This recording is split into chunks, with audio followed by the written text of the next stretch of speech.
Okay, so I'm changing out my light when that person hit me in the parking lot 8 months ago.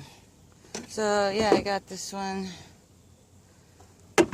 All you have to do is unscrew the 2 screws, pop that old one out, take out your lights from the old one. I cleaned out some of the dirt, and then yeah, put it back in. The bulb's off. The only other thing you have to remember to do is to put the wire into the little clippy thing there. It's a little clippy thing. Push it in and turn it. All done. So all you need is a screwdriver. There's 1 screw there, there's 1 screw there. And then since mine was broken, I just pulled it and popped it off. Some people might have to put a really thin butter knife or something in here and pry it, because the only other thing that's keeping it on is this white little clippy.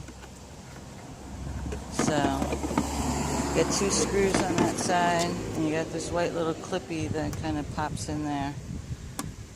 All done. So yeah, I guess I'm pretty handy. The only other issue I have here with this is when it got broke, somehow I ended up with this tear in my cladding. So I was wondering, instead of getting the whole new side, is whether I can melt this and use some sort of form or wrench or pliers to like squeeze it together while it's hot. Has anybody tried that on this kind of plastic before?